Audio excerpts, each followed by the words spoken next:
عنہ ان کے حوالے سے ہم گفتگو کر رہے تھے۔ اللہ تبارک و تعالیٰ نے ان کو جو رتبہ، جو مقام، جو فضائل عطا فرمائے ہیں، ان کی موجودگی میں اور کسی کو اللہ نے وہ مقام نہیں دیا۔ اللہ رب العالمین نے جود و سخا، شرم و حیا کا جو مجسمہ انہیں بنایا تھا، وہ ان کی موجودگی میں کسی اور کے حصے میں نہیں آیا۔ تو ایسی عظیم شخصیت کہ جس سے فرشتے بھی حیا کرتے ہوں، اللہ بھی حیا کرتا ہو، اور جس کا ثانی موجودہ دور میں اس وقت کوئی بھی نہ ہو، تو اب اس شخصیت کے بارے میں اگر کوئی آدمی بری بری بات کہتا ہے تو یقیناً یہ اس کی بہت بڑی بدبختی ہے۔ بڑے مشہور تابعی ہیں سیدنا منذر بن مالک رضی اللہ تعالی عنہ، بڑے عظیم تابعی ہیں۔ کہتے ہیں کہ میری آنکھوں کا دیکھا ہوا یہ واقعہ ہے، سنی سنائی بات نہیں ہے، اور امام ابن خزیمہ رحمۃ اللہ علیہ نے اپنی کتاب صحیح ابن خزیمہ میں اس کو نقل کیا ہے۔ کہتے ہیں مدینہ میں ایک دفعہ یہ باتیں شروع ہو گئی،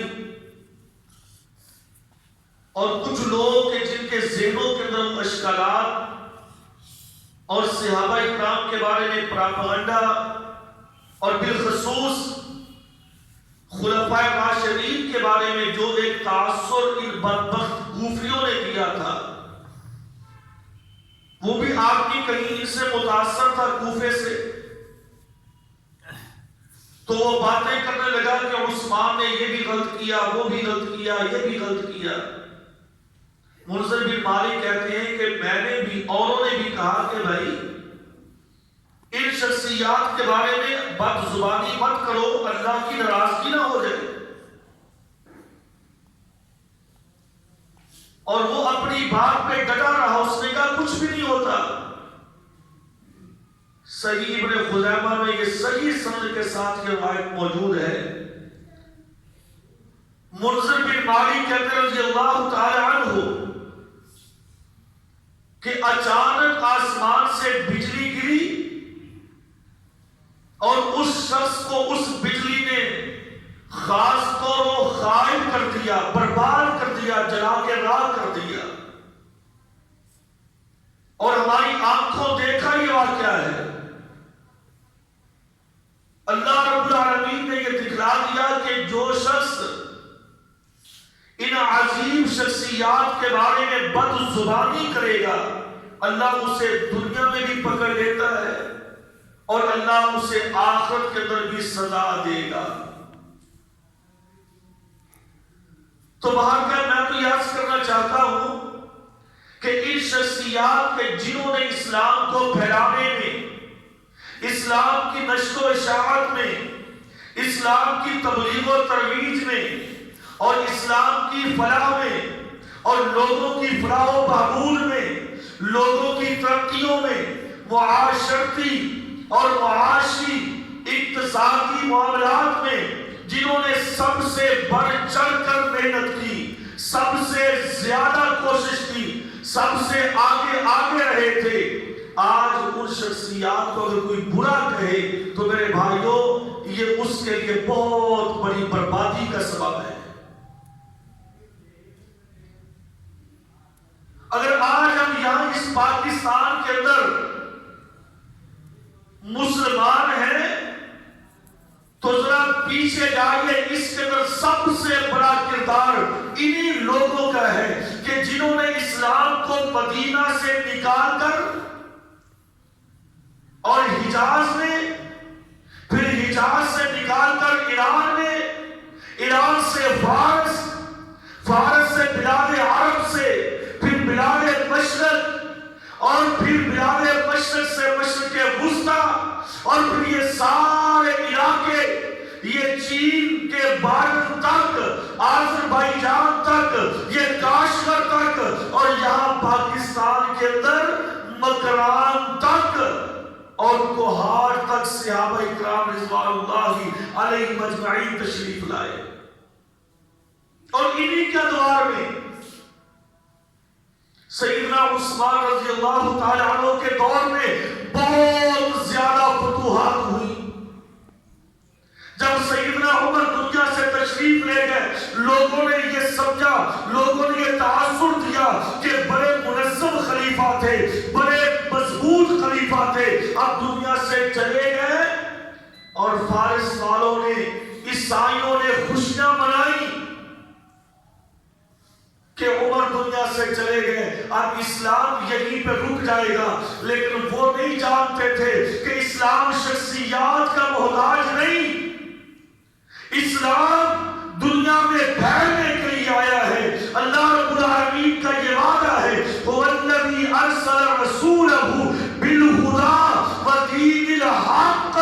اللہ نے اس دین کو، اسلام کو دنیا میں اس لیے نازل کیا ہے لیظہرہ علی الدین کلہ، دنیا کے سارے ادیان، یہودیت، مجوسیت، نصرانیت، دنیا کے دیگر مذاہب، اللہ سب کو نیچے کرنا چاہتا ہے، اللہ سب کو مغلوب کرنا چاہتا ہے. لیظہرہ علی الدین، اللہ اس دین کو، اسلام کو، شریعت اسلامیہ کو، نبی کے دیے ہوئے منہج کو، صحابہ کے دیے ہوئے مشن کو اللہ اس دنیا پہ غالب کرنا چاہتا ہے. یہ اللہ کا وعدہ ہے. انہوں نے سمجھا کہ عمر گئے، ابو بکر گئے، پیارے پیغمبر گئے تو شاید دین رک جائے گا، اس کا پھیلاؤ یہیں پہ ختم ہو جائے گا. فوراً سیدنا عمر کی شہادت کے بعد جب خلیفہ ثالث سیدنا عثمان بن عفان رضی اللہ عنہ مسند خلافت پر فائز ہوئے، عصر کی نماز پڑھائی، سب سے پہلا اعلان عصر کی نماز کے بعد کیا کیا؟ کہتے بھائیو، اپنے حوصلوں کو تازہ کر لو، اپنے آپ کو منظم کر لو. یہ دنیا آنے جانے کا ایک نظام ہے، کسی کے آنے سے جانے سے اپنے مشن کے اندر کمی نہ آنے دو. لہذا میں اعلان کرتا ہوں کہ آج کے بعد وہ جو جیش تھے، مجاہدین کے، صحابہ کے، وہ جو لشکر نکلے ہوئے تھے، ان کو میں واپس آنے کا نہیں بلکہ ان کو آگے بڑھنے کا پیغام دیتا ہوں کہ وہ آگے بڑھے، اور جہاں تک اللہ نے ہمت اور توفیق دی ہے وہ اس اسلام کے پرچم کو لے کر وہ آگے نکلے اور عیسائیوں کا قلع کما کریں، یہودیوں کو موت کی نیند سلائے، غیر مسلموں کو وہ دنیا سے ختم کرے. اللہ کی زمین پر ان الارض للہ یرثها عبادی الصالحون، یہ زمین اللہ کی ہے اور اس اللہ کی زمین پر اللہ کے نیک بندوں کی حکمرانی چاہیے. اور یہی مشن تھا پیارے نبی صلی اللہ علیہ وسلم کا. سیدنا عثمان رضی اللہ عنہ نے انہی کافروں کو آگے جاری رکھا، پیچھے پلٹنے کا نہیں کہا.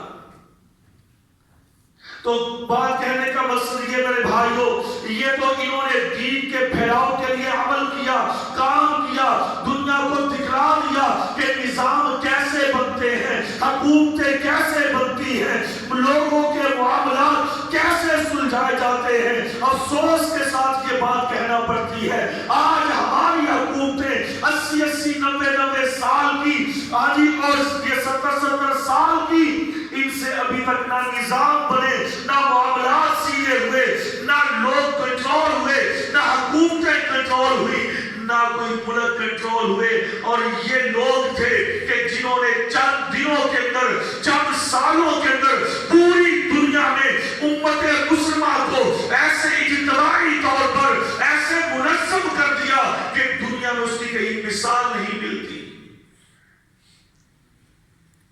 لوگوں کے معاملات بھی ساتھ ساتھ چلا رہے ہیں اور اسلام کو غالب بھی کر رہے ہیں.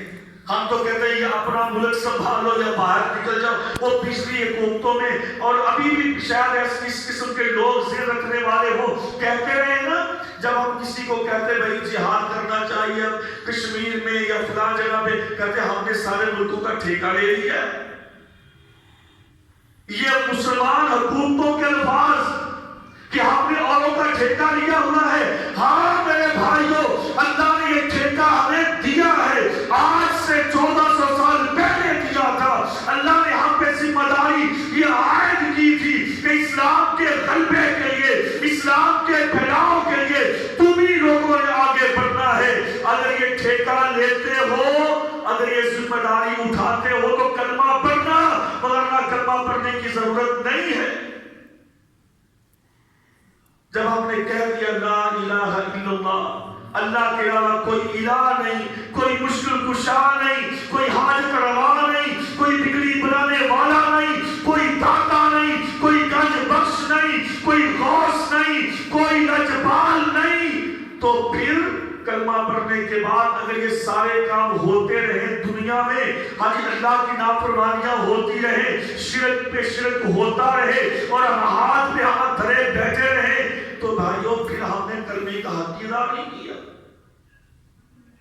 اور یہ لوگ نکلے تھے اسی لیے، اور اللہ نے یہی حکم دیا قاتلوہم حتی لا تکون فتنہ، دنیا سے سارے فتنوں کو ختم کر دو، صرف اسلام کو غالب کرنا ہے اور دنیا سے شرک کو پاک کرنا ہے، بدعات خرافات سے اس کو دور کرنا ہے، اسلام کو خالص شکل کے اندر لوگوں کے سامنے پیش کرنا ہے. تو میں بات کر رہا ہوں سیدنا عثمان بن عفان رضی اللہ تعالی عنہ، یہ ان کا کردار تھا کہ انہوں نے دین اسلام کے غلبے کے لیے اپنا سب کچھ قربان کیا.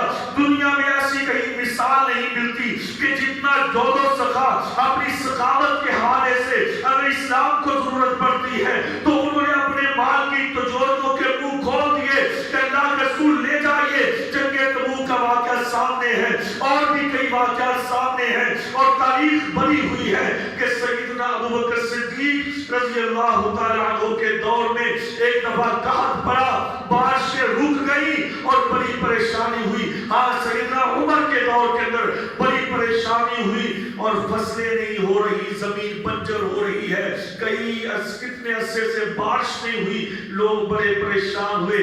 کہا امیر المؤمنین بارشیں نہیں ہو رہی، مسلمان بھوکے پیاسے مرنے شروع ہو گئے، کیا کیا جائے؟ کہا اللہ سے مانگتے ہیں اللہ دے گا. اور 2 دن گزرے، عثمان کا ایک قافلہ آ گیا شام سے جس کے تقریباً 100 سے زیادہ لگ بھگ اونٹ تھے جن پہ غلہ اناج لدا ہوا تھا.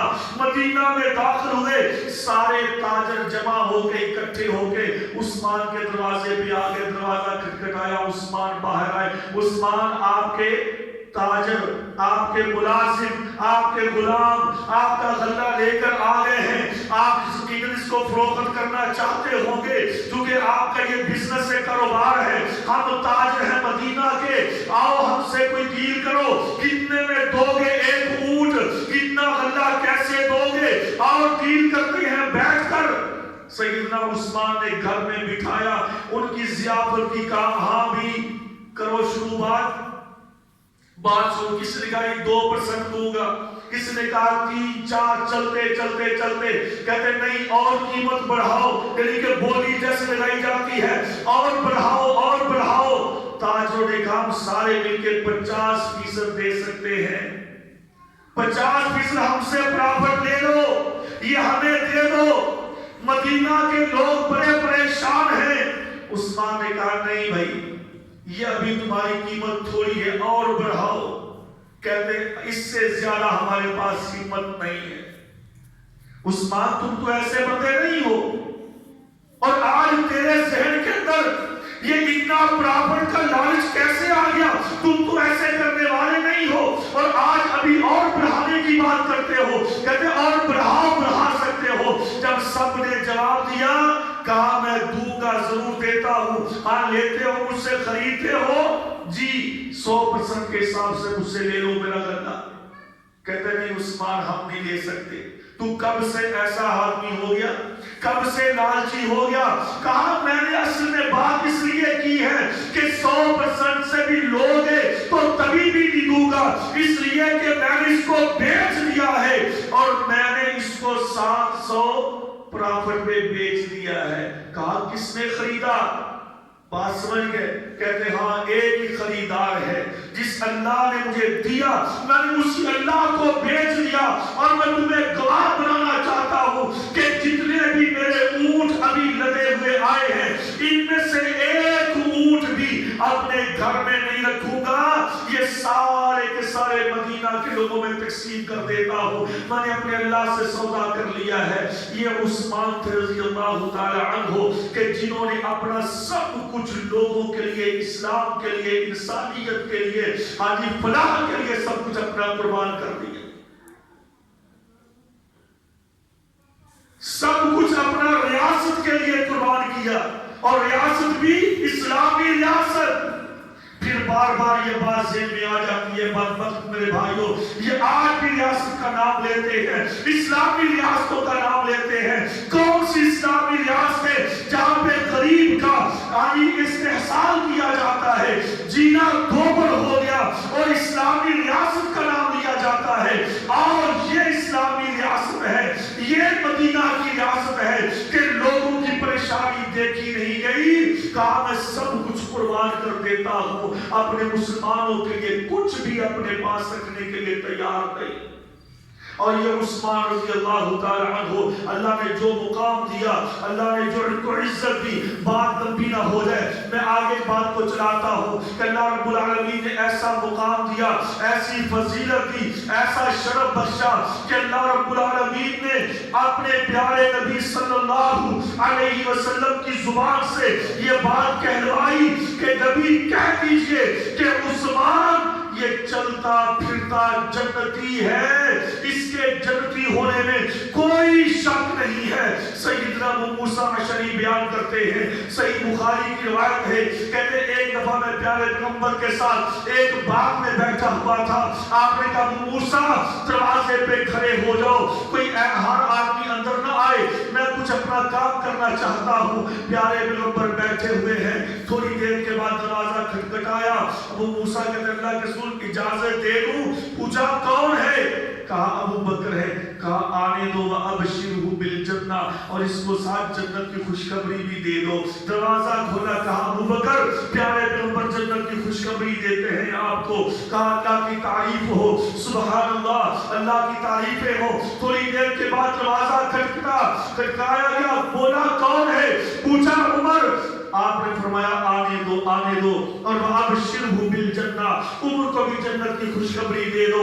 عمر کو بھی جنت کی خوشخبری دی گئی۔ تیسری مرتبہ دروازہ کھٹکھٹایا گیا، پوچھا کون ہے؟ کہا کہ اللہ کے رسول عثمان ہے۔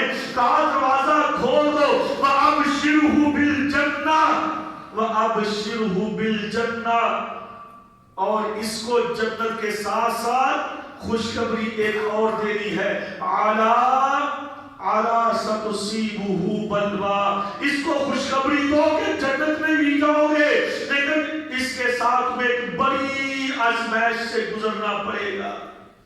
پیارے پیغمبر نے پہلے سے یہ تشریح ہوئی، صحیح بخاری کی حدیث ہے، اور وہ تشریح ہوئی، اور یہ بہت بڑی مصیبت، پریشانی، آزمائش کون سی تھی؟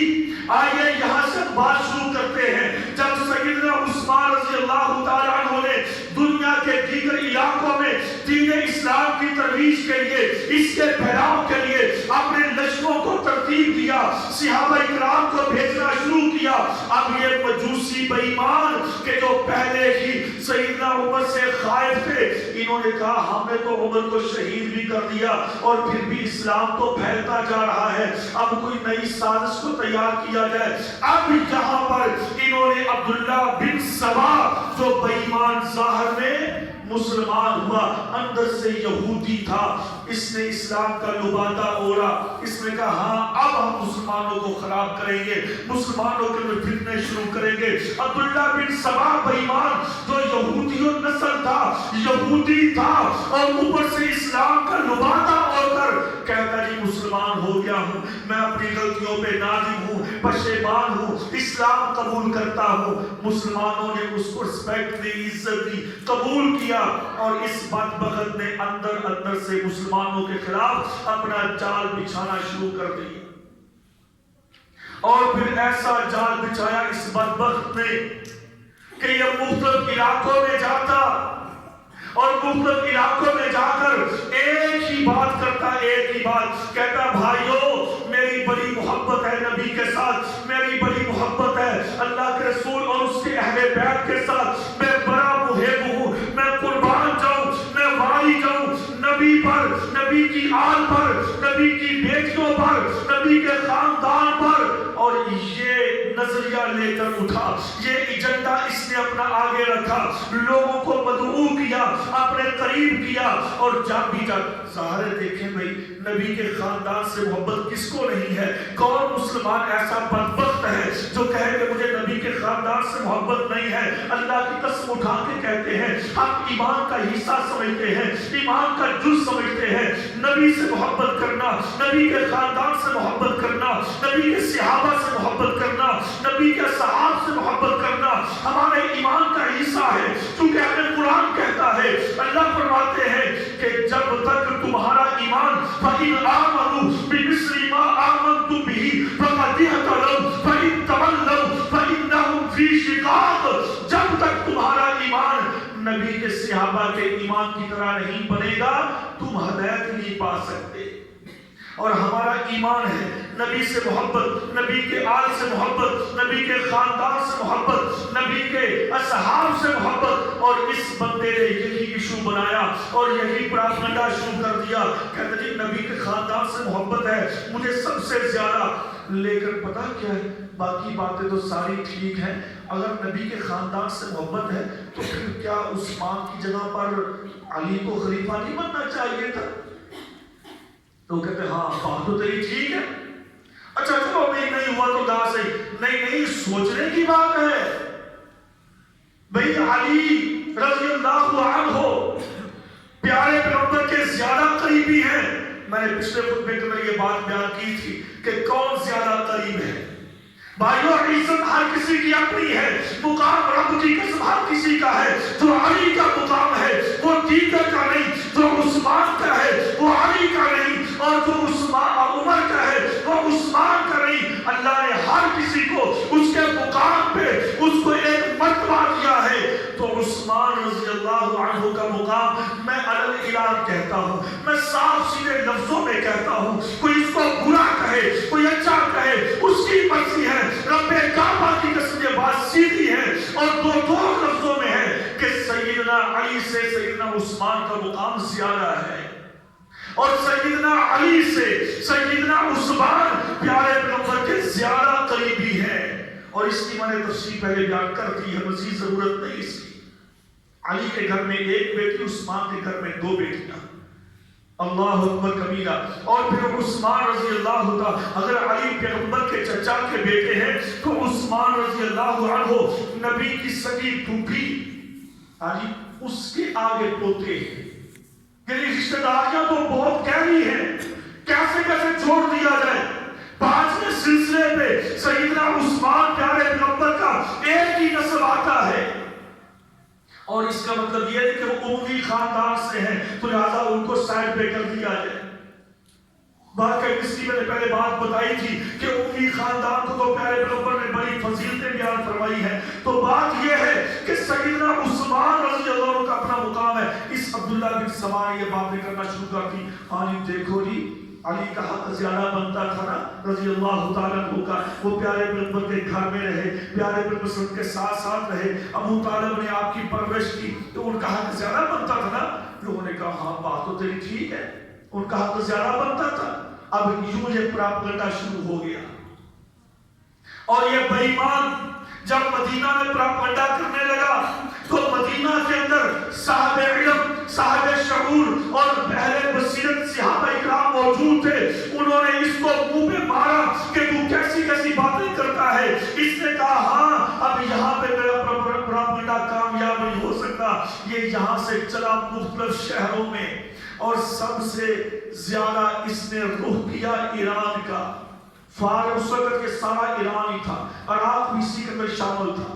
اس کو فارس کہا جاتا تھا. اس نے رخ کیا فارس کا. فارس میں آیا، اس نے یہاں پہ یہ پراپگنڈا شروع کر دیا. اس کے بعد یہ مصر کی طرف چلا گیا، پھر یہ شام کی طرف گیا. جب یہ شام میں گیا تو امیر معاویہ کو پتا چلا کہ یہاں پہ عبداللہ بن سبا نام کی ایک آدمی آیا ہے اور وہ پراپگنڈا کر رہا ہے. تو اس وقت کے گورنر تھے شام کے سیدنا امیر معاویہ، انہوں نے اسے بلایا اور اسے کہا انسان بن، یعنی بندہ بن جا ورنہ تو بہت پچھتائے گا. اس نے کہا اچھا یہاں پہ میری دال نہیں گلتی. یہاں سے نکلا سیدھا کوفے میں آ گیا اور کوفے میں پراپگنڈا شروع کر دیا اور مصر میں چلا گیا.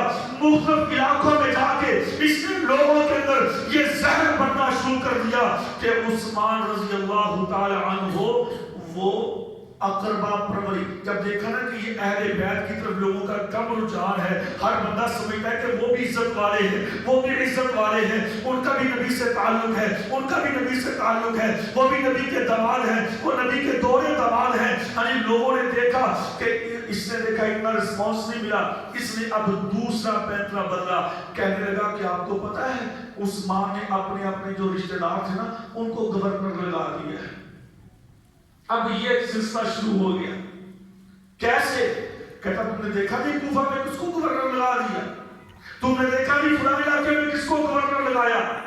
حالانکہ ساری تاریخ بری ہوئی ہے اور ساری باتیں موجود ہیں.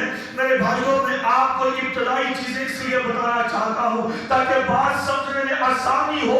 آج جو سیدنا عثمان پر بہتان الزام تراشیاں یہ بدبخت لگاتے ہیں، ان کی وجوہات کیا ہیں اور ان کے اعتراضات کیا تھے. اور ان کے اعتراضات لمبی حدیث ہے، صحیح بخاری کے اندر ایک واقعہ موجود ہے. ایک کوفی آیا، ایک کوفی، اور اس کوفی نے آ کے حج کے موقع پہ لوگوں سے دیکھا کہ ایک مجمع بنا ہوا ہے. کہنے لگا یہ مجمع کن کا ہے؟ کہنے لگا یہ قریش والوں کا ہے. کہتے ہیں ان سے بزرگ آدمی کون ہے؟ اشارہ کیا وہ بزرگ ہے کون؟ عبداللہ بن عمر رضی اللہ تعالی عنہ. عبداللہ بن عمر کے پاس گیا، کہتا میں آپ سے کچھ سوال کرنا چاہتا ہوں. انہوں نے کہا ہاں کیجئے. کہتا ہے عثمان کے بارے میں آپ کا کیا خیال ہے؟ اللہ کے رسول کے داماد ہیں، خلیفہ مسلمانوں کے ہیں اور نیک پاسا متقی، ساری تعریفات بیان کی. کہتا جی مجھے ان پہ چند اعتراضات ہیں. اچھا بھی بدبخت مجھے کون سے اعتراضات ہیں؟ صحابہ اکرام کا کام تھا بات کو سنتے تھے تسلی کے ساتھ. کہتا مجھے اعتراض ہے. کہتا کون سے اعتراض مجھے بتاؤ. کہنے لگا جی مجھے سب سے پہلا اعتراض ہے کہ جنگ بدر میں شامل نہیں ہوئے تھے. اس کی میں نے پہلے وضاحت کر دی ہے. کہتا جنگ بدر میں شامل نہیں ہوئے تھے. اچھا دوسرا اعتراض؟ کہتا جی دوسرا اعتراض مجھے یہ ہے کہ عثمان بن عفان رضی اللہ تعالی عنہ یہ بیعت رضوان میں بھی شامل نہیں تھے، جنگ بدر میں بھی شامل نہیں تھے اور بیعت رضوان میں بھی شامل نہیں تھے. اچھا یہ اعتراض ہے. جنگ بدر میں شامل کیوں نہیں وہ میں نے آپ کو بتا دیا تھا. اب جنگ بیعت رضوان میں عبداللہ بن عمر کہتے ہیں لوگوں اس آدمی کی بات سنو، اس کا کمال چل گیا ہے. کہ اس آدمی میں اتنا شعور نہیں ہے کہ بیعت رضوان جس کا یہ نام لیتا ہے اس کی وجہ کیا بنی تھی. اور آج یہ کہتے ہیں لوگ اعتراض کرتے ہیں کہ بیعت رضوان میں عثمان شامل نہیں تھے. ارے اس سے پوچھو کہ بیعت رضوان کا سبب کیا تھا. اللہ اکبر کبیرہ. ساری بات سمجھ میں آتی ہے. جب 6 ہجری میں پیارے پیغمبر کو خواب میں اللہ نے دکھایا کہ تم بیت اللہ کا طواف کر رہے ہو، نبی کا خواب وحی ہوتا ہے. پیارے پیغمبر نے فرمایا کہ صحابہ کو اور میرے ساتھیوں تیار ہو جاؤ، ہم عمرہ کرنے کے لیے جائیں گے. صحابہ تیار ہو گئے، اپنی سواریاں تیار کر لی، سامان تیار کر لیا. آپ نے فرمایا دیکھو زیادہ سامان لے کر نہیں جانا، لیکن اسلحہ وغیرہ نہیں لے کر جانا، کیونکہ ہم نے صرف عمرہ کرنے کے لیے جانا ہے، لڑائی کرنے کے لیے ہم نے نہیں جانا. ٹھیک ہے جی. لڑائی کرنے کے لیے تیاری کر لی، چلے گئے. اور یہ واقعہ بڑا مشہور ہے. مکہ سے تقریباً 9.5 کلومیٹر پیچھے حدیبیہ کے مقام پر پیارے پیغمبر نے کہا یہاں رک جاتے ہیں. یا پیغام آیا مشرکین نے آگے سخت حفاظتی انتظامات کر لیے ہیں، لہذا یہاں پہ رک جاتے ہیں اور مکے کی جو معلومات ہیں پہلے وہ لے لیں، اس کے بعد پھر آگے جائیں گے. پیارے پیغمبر نے وہاں پہ سب کو بٹھا لیا، روک لیا، کہا بھائیو ایک آدمی مکہ میں جائے اور مکہ والوں کا ذرا جائزہ تو لے کر آئے اور انہیں بتائے کہ ہم صرف عمرہ کرنے کے لیے آ رہے ہیں، لڑائی کرنے کے لیے نہیں آ رہے، عمرہ کر کے واپس چلے جائیں گے. کس کا انتخاب کیا گیا؟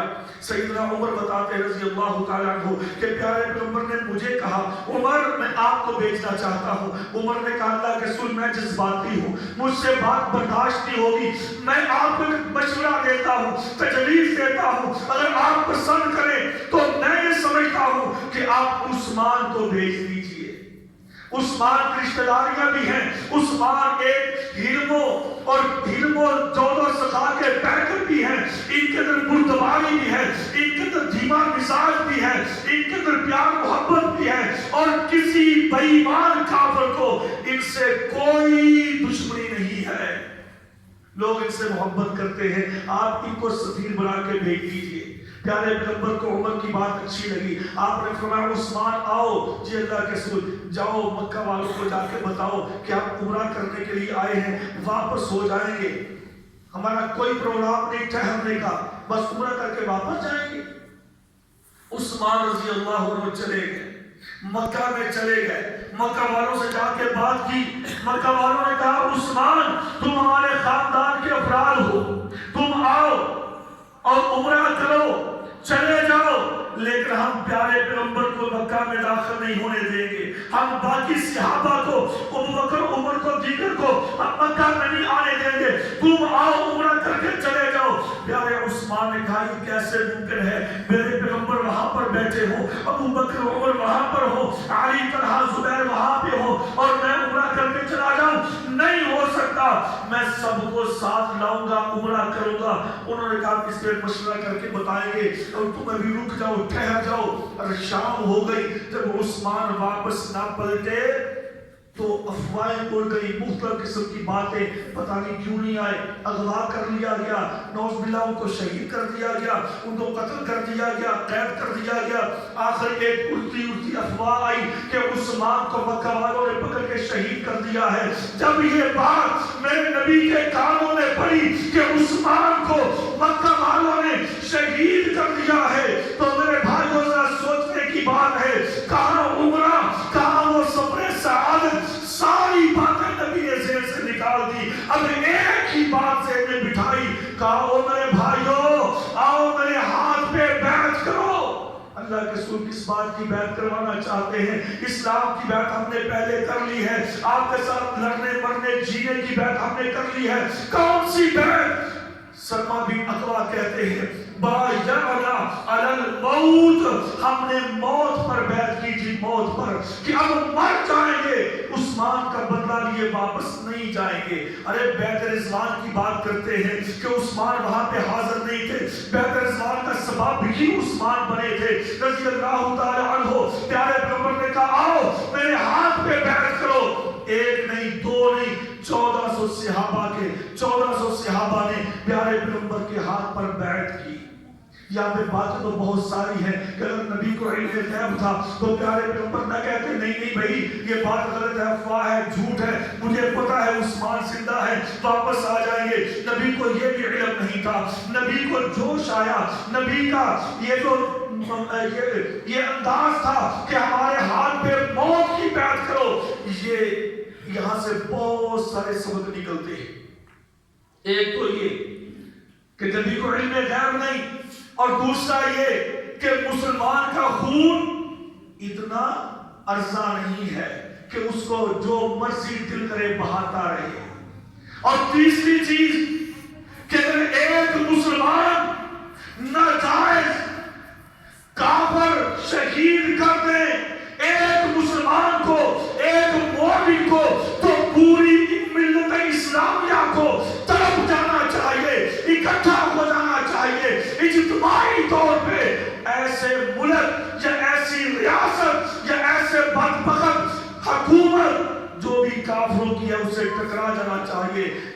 مسلمان کو ناجائز نہ حق شہید کر دے. پیارے پیغمبر نے اپنا ہاتھ آگے بڑھایا اور آپ نے فرمایا کہ یہ ہاتھ میرا ہے. اللہ نے کیا فرمایا؟ لقد رضي الله عن المؤمنين إذ يبايعونك تحت الشجرة فعلم ما في قلوبهم فأنزل السكينة عليهم فأثابهم فتحا قريبا. اللہ بتا بھی دے سکتے تھے کہ پیغمبر پریشان ہونے کی کون سی بات ہے. اللہ نے وہی جو نازل کی. اللہ نے یہ جو فرمایا کہ نبی نیچے ہاتھ تیرا ہے. اذ یبایعونک تحت الشجرہ، اے نبی جب اس درخت کے نیچے بیٹھ کر لوگ آپ کے ہاتھ پر بیعت کر رہے تھے. ان الذین یبایعونک انما یبایعون اللہ. اللہ نے کہا حقیقت میں نبی وہ آپ کے ہاتھ پر لوگ بیعت نہیں کر رہے تھے. یبایعون اللہ، وہ اللہ کی بیعت کر رہے تھے. اور یاد رکھیے نیچے نبی کا ہاتھ ہے، اوپر 1400 صحابہ اپنے ہاتھ رکھتے چلے گئے، اپنی بیعت کرتے چلے گئے. اور ید اللہ فوق ایدیہم، ان سب کے اوپر اللہ نے کہا میرا ہاتھ ہے. اور پھر پیارے پیغمبر نے فرمایا جب سب نے بیعت کر لی، پیارے پیغمبر نے فرمایا لوگوں یہ میرا ہاتھ ہے اور یہ عثمان کا ہاتھ ہے، یہ عثمان کا ہاتھ ہے. حالانکہ بات کیا ہو رہی ہے کہ عثمان کا بدلہ لینا ہے. اور یہ بھی پتا کہ عثمان دنیا میں ان کے مطابق کہ عثمان دنیا میں نہیں، عثمان کا بدلہ لینا ہے. لیکن پیارے پیغمبر نے پھر بھی کہا کہ یہ ہاتھ عثمان کا ہے.